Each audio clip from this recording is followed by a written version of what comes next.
ওম নমঃ শিবায়। নমস্কার প্রিয় দর্শক বন্ধুগণ, বৃশ্চিক রাশি তথা বৃশ্চিক লগ্নের জাতক এবং জাতিকাদের ক্ষেত্রে এই চলরত ফেব্রুয়ারি মাসের 15ই ফেব্রুয়ারি থেকে শুরু করে 20শে ফেব্রুয়ারি এই সময়কালের মধ্যে আপনাদের রাশির চতুর্থভাবে রবি, বুধ, শুক্র ও রাহুর এক বিরল মহাজাগতিক চতুর্গ্রহী রাজযোগ সৃষ্টি হয়েছে, যার কারণে এক বিশেষ পরিবর্তন আপনারা পারিবারিক জীবননিধিতে কিন্তু পরিলক্ষিত করতে পারবেন। আপনার রাশির অধিপতি মঙ্গল বর্তমানে তৃতীয়ভাবে অর্থাৎ মকর রাশিতে উচ্চস্থ হয়ে একান্তই আপনার পরাক্রম বৃদ্ধি করবে এই সময়। পাশাপাশি পঞ্চমভাবে শনি এবং অষ্টমভাবে দেবগুরু বৃহস্পতি অবস্থান করছেন। তো দশমভাবে পাশাপাশি থাকছে কেতুর অবস্থান, যা কর্মক্ষেত্রেও কিন্তু বিশেষ কিছু পরিবর্তন এই সময় কিন্তু নির্দেশ করছে।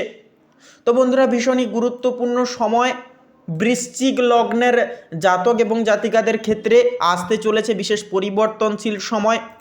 তাই বন্ধুরা, আজকের এই পর্বটি শুরু থেকে শেষ পর্যন্ত অবশ্যই দেখবেন, কারণ আজকের এই পর্বের একটি নির্ধারিত ফলাফল আপনাদের জীবনে কিন্তু বৈচিত্র্যময় পরিবর্তন আনবে। সেক্ষেত্রে সম্পূর্ণ আপডেটটি দেখে আপনাদের যদি মনে কোনো প্রশ্ন থাকে বা কোনো কিছু এক্সটার্নাল বিষয়ে যদি আপনারা জানতে চান, অবশ্যই কমেন্ট বক্সে লিখে জানাতে পারেন।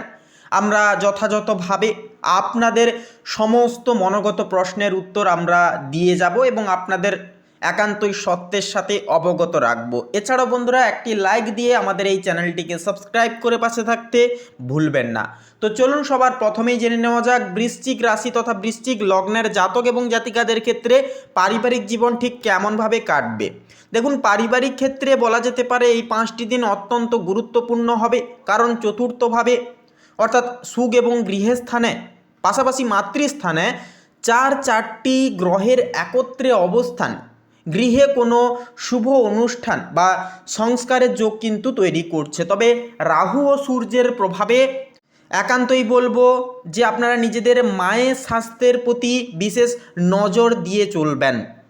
পরিবারের সদস্যদের সাথে ছোটোখাটো বিষয় নিয়ে ভুল বুঝাবুঝি একটা সৃষ্টি হতে পারে, কারণ এখানে রাহু থাকছে।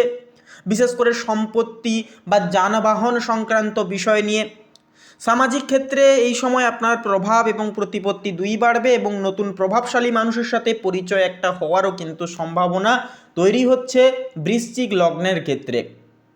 প্রেম ও দাম্পত্য জীবনের ক্ষেত্রেও বলি, এই সময়টি কিছুটা চ্যালেঞ্জিং হতে পারে। আপনাদের প্রেমের ঘরে তথা পঞ্চমভাবে শনিদেবের অবস্থান একান্তই আপনাকে আপনার সম্পর্কের গভীরতার একান্তই কিন্তু এই সময় পরীক্ষা করাবে। আপনি যদি অবিবাহিত হন তবে প্রেমের ক্ষেত্রে খুব ধীর গতিতে এগোতে হবে। দাম্পত্য জীবনে জীবনসঙ্গীর সাথে মতাদর্শগত পার্থক্য একটা কিন্তু দেখা দিতে পারে। তবে মঙ্গলের যে প্রভাব থাকছে, যার কারণে কিন্তু আপনি সম্পর্কের ক্ষেত্রে অত্যন্ত সাহসী ও প্রতিরক্ষামূলক ভূমিকা এই সময় কিন্তু পালন করতে পারবেন। নিজেদের মধ্যে কোনো গোপন কথা বলবো এই সময় না লুকিয়ে রেখে খোলাখুলিভাবে আলোচনা করলে একান্তই শনির যে কাঠিন্যতা সেগুলি কিন্তু প্রশমিত হবে। কর্মক্ষেত্রে বলা যেতে পারে আপনার আধিপত্য বজায় থাকবে এই সময়। দশমভাবে একান্ত এই সময় যেহেতু কেতু থাকছে বা কেতু অবস্থান করছে, যা আপনার ক্যারিয়ারে বড় কোনো ধরনের পরিবর্তন কিন্তু ইঙ্গিত দিচ্ছে। যারা বিশেষ করে আপনারা আইটি সেক্টর, ইলেকট্রনিক্স, খনি বা গুহবিদ্যা বা অকাল্ট সায়েন্স নিয়ে কাজ করছেন, তাদের জন্য এই সময়টি বিশেষ লাভদায়ক ফল দেবে। উচ্চস্থ মঙ্গলের প্রভাবে যারা প্রতিরক্ষা, পুলিশ বা প্রশাসনিক কাজে যুক্ত, তারা অভাবনীয় সাহসিকতার কিন্তু পরিচয় এই সময় দিয়ে উঠতে পারবেন এবং পুরস্কৃত হতে পারবেন। তবে অষ্টমস্ত বৃহস্পতির কারণে কর্মক্ষেত্রে গোপন শত্রু বা রাজনীতির শিকার হওয়া থেকে সাবধান অবশ্যই থাকতে হবে। আর্থিক অবস্থার বিষয়ে কথা বললে তো দেখুন, আর্থিক দিক থেকে এই সময়টি কিন্তু মিশ্র প্রকৃতির ফল একান্তই আপনাদেরকে প্রদান করবে। চতুর্থস্থ গ্রহপুঞ্জ আপনার গৃহ বা বাহন ক্রয়ের জন্য ব্যয়ের একটা যোগ কিন্তু তৈরি করছে। আয়ের নতুন উৎস তৈরি হলেও অষ্টমস্ত একটা যে বৃহস্পতির আকস্মিক অবস্থান থাকছে, যা কিছু খরচের পথ কিন্তু এই সময় খুলে দিতে পারে। যারা বিমা, ট্যাক্সেশন বা ইনহেরিটেন্স সংক্রান্ত কাজের সাথে যুক্ত, আপনারা কিন্তু বড় কোনো অর্থলাভ এই সময় কিন্তু করে উঠতে পারবেন। তবে ফাটকা বাজারে বিনিয়োগের ক্ষেত্রে বলবো অত্যন্তই সাবধান এবং সচেতন থাকুন, কারণ এখানে রাহু থাকায় হঠকারী সিদ্ধান্তের মাধ্যমে লোকসান করাতে পারে। শিক্ষার্থীদের জন্য বলবো এই সময়টি প্রচণ্ড পরিশ্রমের দাবি রাখে।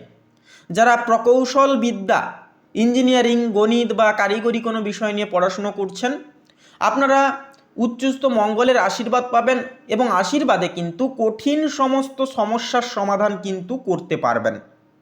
তবে চতুর্থস্থ রাহুর যে একটা প্রভাব যেটা আপনাদের জীবনে থাকছে, তো সেই চতুর্থস্থ রাহুর প্রভাবের দরুন কিন্তু আপনাদের যে একাগ্রতায় কিছুটা কিন্তু বাধা পড়তে পারে।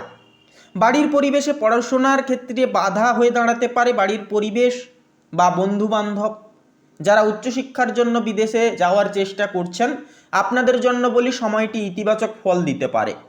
তবে কাগজপত্রের ক্ষেত্রে স্বচ্ছতা বলবো বজায় রাখা অত্যন্তভাবে কিন্তু জরুরি হবে। স্বাস্থ্যের ক্ষেত্রে বিশেষ করে আপনার বুক, ফুসফুস এবং হৃদযন্ত্রের প্রতি একটুকু এই সময় সচেতন থাকতে হবে।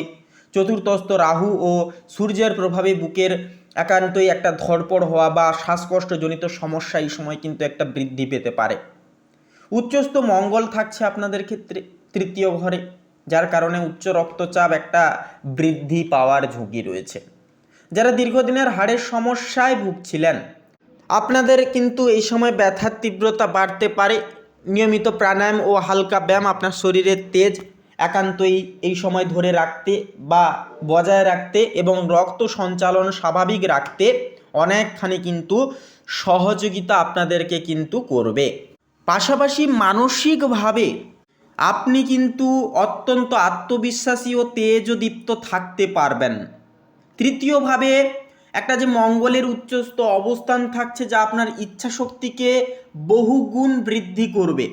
তবে অষ্টমস্থ যে বৃহস্পতির অবস্থান ও দশমস্থ কেতুর অবস্থানে মাঝে মাঝে কিন্তু এক ধরনের অস্থিরতা বা সব ছেড়ে দূরে যাওয়ার মানসিকতা একটা কিন্তু আসতে পারে। তাই বলবো এই যে 5 দিন নিজের মনের ভেতরের ভয়কে জয় করবার জন্য আধ্যাত্মিক চর্চা ও মেডিটেশন করা আপনার জন্য অত্যন্ত শুভ ফল দেবে। তো মূলত বলা যেতে পারে বৃশ্চিক লগ্নের জন্য 15 থেকে 20 ফেব্রুয়ারি এই সময়টি হলো নিজের অভ্যন্তরীণ শক্তিকে চিনে নেওয়ার এক অন্যতম সময়। আপনার রাশির অধিপতি মঙ্গল আপনাকে লড়াকু মানসিকতা দিলেও চতুর্থস্থ রাহুর মায়া আপনার একান্তই সুখের ঘরে অশান্তি আনতে পারে। তাই ঘরোয়া বিবাদ এড়িয়ে যদি আপনি নিজের কর্মে স্থির থাকেন, তবে এই 5 দিন আপনার জীবনের দীর্ঘমেয়াদী উন্নতির ভীতি প্রস্তর কিন্তু জোরালোভাবে স্থাপন করবে, শুভভাবে কিন্তু স্থাপন করবে। আশীর্বাদ আপনার প্রতিকূলতা কাটিয়ে উঠতে সাহায্য করবে দেবগুরু বৃহস্পতির, এবং একান্তই কিন্তু আপনারা এগিয়ে যেতে পারবেন। তো বন্ধুরা, আজকের এই পর্বটি কেমন লাগলো তা কমেন্ট বক্সে অবশ্যই লিখে জানাতে ভুলবেন না। একটি লাইক দিয়ে অবশ্যই কমেন্ট বক্সে ভক্তি এবং শ্রদ্ধা জ্ঞাপন করে লিখে যান ওম নমঃ শিবায়, হর হর মহাদেব অবশ্যই লিখে যান। আপনাদের সমস্ত মনের ইচ্ছা কামনা বাসনা একান্তই পূর্ণতা পাবে। আপনাদের সমস্ত রোগ ব্যাধি সমস্যা মানসিক দুশ্চিন্তা দেবাদিদেব মহাদেবের কৃপায় একান্তই দূর হবে। আপনারা কিন্তু একান্তই মনগত শান্তি এই সময় পেয়ে যেতে পারবেন। পাশাপাশি একটি লাইক দিয়ে আমাদের এই চ্যানেলটিকে সাবস্ক্রাইব করে পাশে থাকতে ভুলবেন না। আপনারা ভালো থাকুন, সুস্থ থাকুন, সর্বদা সচেতন থাকুন। নমস্কার।